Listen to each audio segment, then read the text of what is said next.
We recently had asked of us a great question concerning the death of Jesus on the cross and what happened to him after his death.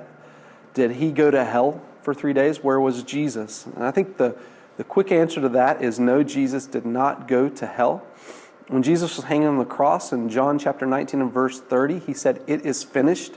And that statement literally means paid in full. And Jesus is referring to the payment he made for our sin, which would say to us that there's no further payment needed. Jesus did not need to go to hell to pay for our sin.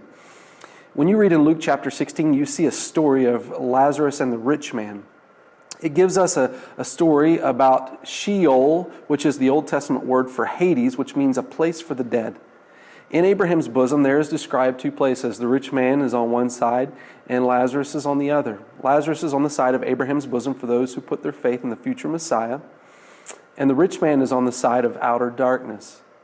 The Bible does tell us in Ephesians chapter 4 and in 1 Peter chapter 3 that when Jesus, after his crucifixion, he went down into the place of the dead, and he let captives free and proclaimed to the spirits. And I think Jesus' proclamation was one of his victory over sin, Satan, and death. He is declaring that he is Lord of Lords, overcome all of those things, and made the payment for sin.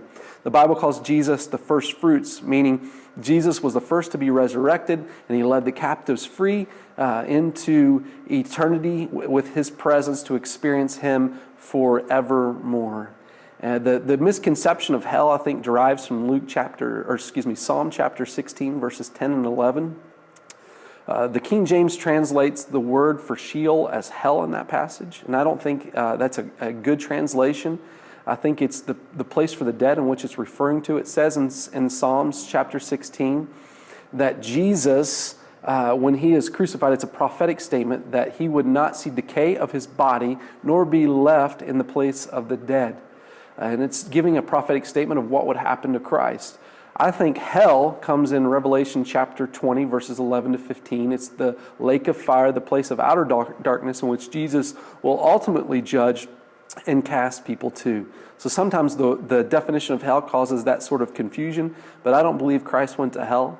I think Jesus went and set captives free and pronounced his declaration in Abraham's bosom of him triumphing over sin, Satan, and death.